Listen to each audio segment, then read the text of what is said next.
आपण जाऊया नागपूरला तनिष्का सदस्यांसमोर आपले प्रतिनिधी आहेत संजय डाफ। संजय यांच्याशी बोला तनिष्कांशी आणि त्यांना काय वाटतं, काळ्या पैशाचा वापर खरोखर कमी होऊ शकतो का किंवा त्याच्या वापरावर आळा बसू शकतो का, काय वाटतं तनिष्कांना? नक्कीच नक्कीच तुम्ही सांगा, निवडणूक आयोगानं जी खर्चाची मर्यादा जी वाढवली आहे त्यामुळं एकूणच भ्रष्टाचाराला आळा बसेल का? काय वाटतं तुम्हाला, ही योग्य आहे की अयोग्य आहे? निवडणूक आयोगाने जे 40 लाखावरून 70 लाख रुपये केलेले आहे, तर वाढती लोकसंख्या आणि मतदार संख्या पण वाढलेली आहे, त्याच्यामुळे मतदान केंद्र पण वाढलेले आहे, तर ती जे 70 लाख केलेले आहे ते योग्य आहे। पण याच्यामुळे भ्रष्टाचाराला आळा बसणार असं नाही, भ्रष्टाचार हा बंद होणार नाही, तो चालूच राहील असं मला वाटतं। मला असं वाटतं की भ्रष्टाचाराला आळा बसणार नाही। लोकसंख्या वाढीच्या दृष्टिकोनातून मतदार केंद्र वाढलेली आहे, त्यामुळे 70 लाख रुपये ही ठीक आहे, ही मर्यादा ठीक आहे, परंतु याचा परिणाम असा होणार आहे की काळा बाजार वाढणार आहे, त्याला आळा बसणार नाही आहे, पैशाचा व्याप वाढणार आहे आणि जो समाजाला जे मार्गदर्शन पाहिजे आहे ते योग्य मार्गदर्शन समाजाला मिळणार नाही आहे। भ्रष्टाचाराला आळा बसणार नाहीये। मर्यादा म्हणजे जरी 40 लाखावरून 70 लाखावर मर्यादा जरी वाढवून दिली त्यांनी, तरी भ्रष्टाचार हा होणारच असं माझं मत आहे। आणि मला असं वाटतं की हा भ्रष्टाचार जो होऊन राहिलेला आहे, तर हा भ्रष्टाचार जी मर्यादा दिलेली आहे त्याच्यापेक्षा ते करोडोनी पैसा हा खर्च होऊन राहिलेला आहे आणि हा खर्च सत्ता आणि आपली खुर्ची वाचवण्यासाठी हे उमेदवार खर्च करत आहे आणि हा खर्च जो होत आहे। तुम्हाला काय वाटतं, तुम्ही कसं बघता सगळं, एकूण जी मर्यादा वाढवली आहे त्याच्यामुळे भ्रष्टाचाराला आळा बसेल का? नाही, भ्रष्टाचाराला आळा बसणार नाही, कारण जी मर्यादा वाढली आहे 40 लाखावरून 70 लाख केले आहे ते योग्य आहे, कारण उमेदवाराला तेवढा खर्च लागतोच आहे आणि उमेदवार स्वतः अजून जवळच आपला पैसा खर्च करतो, पण भ्रष्टाचाराला आळा बसणार नाही, कारण भ्रष्टाचार हा सुरूच राहील। तुमचं काय मत आहे? मलाही तसंच वाटतं की भ्रष्टाचार हा सुरूच राहील आणि जे 70 लाखावर केलं आहे ते उमेदवाराला लागते हे योग्य गोष्ट आहे, पण ठीक आहे, मला असं वाटतं कधीच आळा बसणार। मला असं वाटतं आपण तनिष्कांची मतं जाणून घेतली, युवकांची मतं जाणून घेतली। पद्मभूषण, मला तुमच्याकडे यायचं आहे। आपण आता सकाळ आणि साम वाहिनीने जी पाहणी केली किंवा आपल्या ई सकाळवर आणि साम वाहिनीकडे ज्या प्रतिक्रिया येत आहेत त्या आपण आता समोर पडद्यावर बघत होतो। 88% लोकांना असं वाटतंय की ही मर्यादा वाढवल्यामुळे भ्रष्टाचाराला आळा घालण्यात काही फारसा फरक पडणार नाही, त्यांनी आळा घातला जाणार नाही। फक्त 12-13% लोकांना असं वाटतंय की या मर्यादा वाढवल्यामुळे काळा पैसा कमी होऊ शकतो, त्याचा वापर कमी होऊ शकतो, किंवा आपण समोर बघतो पडद्यावर 88% लोक म्हणतात की काळ्या पैशाला आळा बसेल का, तर बसणार नाही, आणि 12% लोक हो म्हणतात। काय वाटतं आपल्याला, जनतेच्या इतक्या टोकाच्या भावना असायचं कारण काय वाटतं? नाही, एक महत्त्वाचं आहे की मगाशी आपण काही तनिष्कांनी सुद्धा आपल्याला जे सांगितलं ते खरं आहे, ते अत्यंत प्रॅक्टिकल आणि व्यवहार्य बोलत होत्या की आत्ता ही आपण जी मर्यादा वाढवलेली आहे खर्चाची, तर ही मर्यादा खरं तर जी लपाछपवी आहे त्याच्यामधली, ती लपाछपवी बंद करण्यासाठी म्हणून वाढवली गेली असं जर आपण म्हणालो तर 5 वर्षांपूर्वी 10 वर्षांपूर्वी जी महागाई होती आणि आज जी महागाई आहे याच्यामध्ये खूप फरक पडलेला आहे। त्यामुळे तेव्हाचा खर्च आणि आत्ताचा खर्च, आत्ताचा एखाद्या गोष्टीसाठी द्यावा लागणारा मोबदला आणि तेव्हा द्यावा लागणारा मोबदला, यामध्ये फरक पडलेला आहे। आणि मग ही जी 40 लाखावरून आपण 70 लाखापर्यंत गेली आहे, किंवा गोव्यासारख्या ठिकाणी मतदारसंघ लहान असल्यामुळे ही मर्यादा मुळातच कमी होती, ती थोडीशी वाढवली आहे। त्या प्रमाणामध्ये सगळ्या ठिकाणी जरी वाढवलेली असली तरी महागाई ज्या प्रमाणात वाढली तेवढ्याच प्रमाणात ती वाढवली गेलेली आहे, परंतु यामधली जी सगळी हिशोबाची लपवाछपवी करावी लागते उमेदवाराला, ती बंद व्हावी आणि प्रक्रिया अधिक पारदर्शक व्हावी, यासाठी जे करायला पाहिजे होतं ते यामध्ये केले गेलेलं नाही आहे। श्रीमंत, मला तुमच्याकडे यायचं आहे। श्रीमंत माने, एक सांगा की सोशल मीडियाच्या वापरामुळे आम आदमी पार्टीने 4 राज्यांच्या इलेक्शनपासून प्रचाराचं सगळं स्वरूपच बदलून टाकलं। केवळ सोशल मीडियाच नाही, तर त्याच्या आधी त्याला आंदोलनाची पण एक बॅकग्राऊंड होती। मग जंतर मंतरवरचं आंदोलन असेल, रामलीलावरचं आंदोलन असेल, त्याच्यामध्ये अण्णा हजारेंचा सहभाग असेल। नंतर अण्णा हजारेंनी काय भूमिका घेतली हा भाग वेगळा, राजकारणात त्यांना जायचं नव्हतं, त्यांनी राजकारणात सहभागही घेतला नाही, पण एका आंदोलनांच्या नंतर सोशल मीडियाच्या वापरामुळे कमी खर्चात जास्त लोकांपर्यंत पोहोचण्याची प्रक्रिया तर बदलली, याच्याविषयी तुमचं काय मत आहे?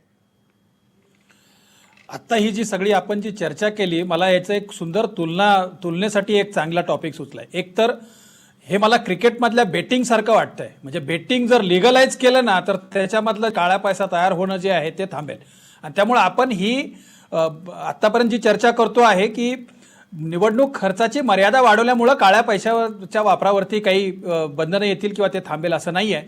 आणि त्यामुळं आता या खर्चामध्ये हा जो वाढलेला खर्च आहे, या वाढलेल्या खर्चामधला मोठा खर्च जो आहे तो आता सोशल मीडियावरती होणार आहे. उदाहरणार्थ एक SMS पाठवायचा असेल एखाद्या उमेदवाराला तर त्याला किती पैसा खर्च येतो त्याचं काही कॅल्क्युलेशन निश्चितपणे हे ज्यावेळेला खर्चाचे तपशील द्यावे लागतील त्यावेळेला त्याच्यात द्यावे लागतील.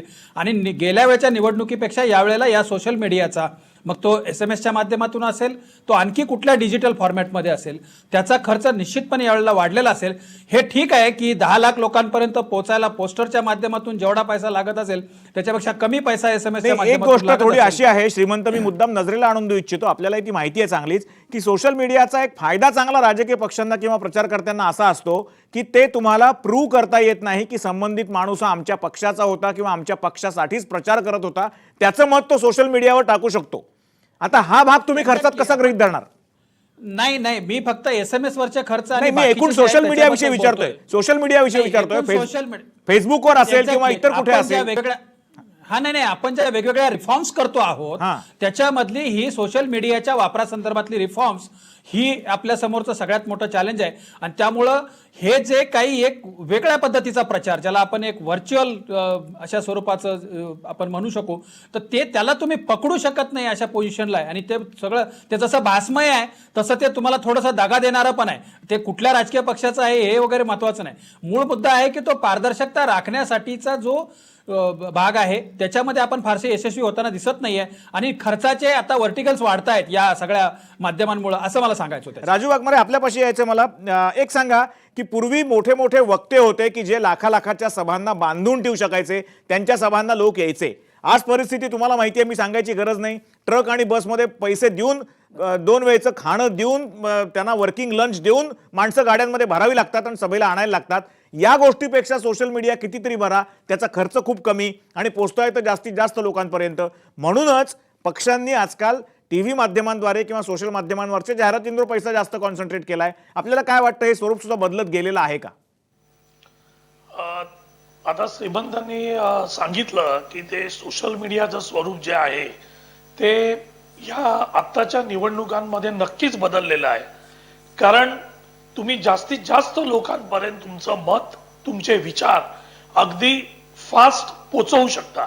हे एक मीडियम फार चांगलं आहे, पण ह्या मीडियमचा वापर जर राजकीय पक्षांनी जर चांगल्या पद्धतीने आणि प्रामाणिकपणे करणं अपेक्षित आहे.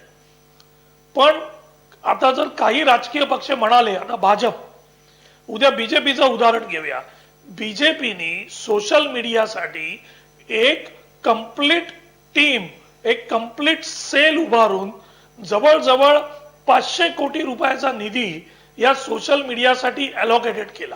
याचा अर्थ काय की टेक्निकल बाजू अशी आहे की याचा अर्थ असा की जसे श्रीमंत म्हणाले की तो माणूस किंवा ते फेसबुकवरचं अकाउंट किंवा ते ट्विटरवरचं अकाउंट ते पक्षाच्या कार्यकर्त्याचं नाही, पण तिथे बसवलेले जे पेड वर्कर्स आहेत, तिथे जे पगार घेणारे लोक आहेत, त्यांना फक्त बीजेपीच्या वरती तुम्ही एक ट्विटरवर जा आणि मोदींच्या अगेन्स्ट फक्त एक ट्विट करा, तुम्ही बघाल की तुम्हाला एका मिनिटामध्ये 50 ट्विट तुमच्याकडे येतील.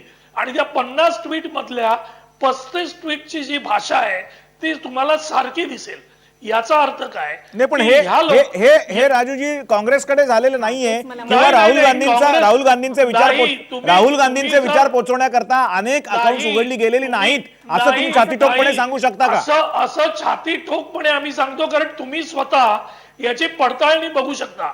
बीजेपीने पूर्णपणे सोशल मीडियासाठी अशा पद्धतीचं अकाउंट आणि अशा पद्धतीची सोय ही चालू केलेली आहे. पद्मभूषण, तुमच्याकडे येतो. राजूजी, मुद्दा लक्षात आला. पद्मभूषण, तुम्हाला मला एवढ्याकरता विचारायचं आहे की आपल्या रिजनल पार्टीजनी किंवा छोट्या पक्षांनी सुद्धा मुंबईपासून महाराष्ट्राच्या इतर भागापर्यंत हे प्रयोग सुरू केलेले आहेत आणि त्याच्याकरता माध्यमातल्या तज्ज्ञ माणसांना घेऊन त्यांना त्याची लमसम कॉन्ट्रॅक्ट देऊन असे प्रयत्न सुरू झालेले आहेत. अगदी खरं आहे.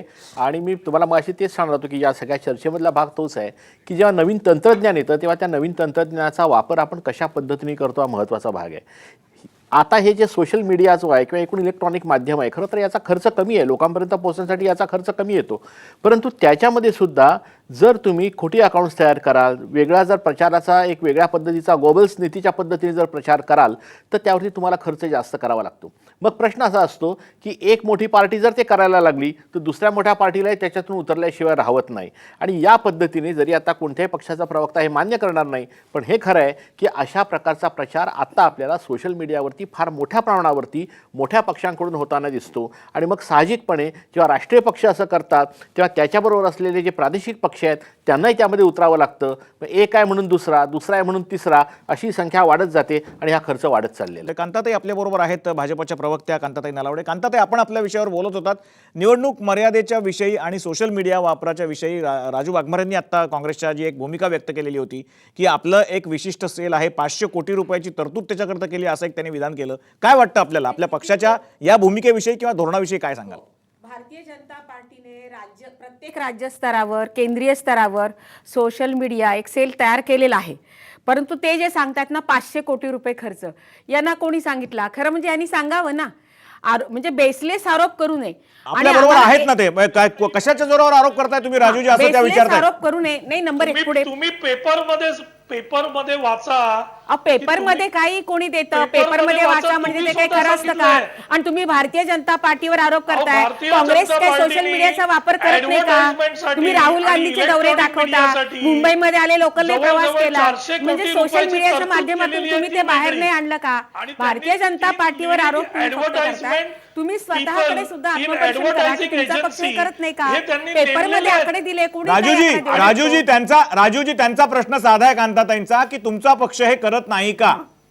नाही, आमचा पक्ष अशा प्रकारची खोटी भूमिका सोशल मीडियाच्या माध्यमातून अजिबात करत नाहीये ना. आम्ही कुठचा अशा प्रकारचा सेल ओपन केलेला आहे. आम्हाला जे सोशल मीडियावर जे आमचे ट्विटर्स किंवा आमचे जे कार्यकर्ते आहेत ते जे स्वतः प्रामाणिकपणे ट्विट किंवा जे फेसबुकवर, पण राजूजी एक गोष्ट खरी आहे की तुमच्या अनेक ज्येष्ठ नेत्यांनी केलेल्या अश्लाघ्य विधानांमुळे तुमच्याच मोठ्या नेत्यांवर माफी मागायची पाळी येते, मग ती सगळ्या माध्यमांपर्यंत पोहोचवायची पाळी येते.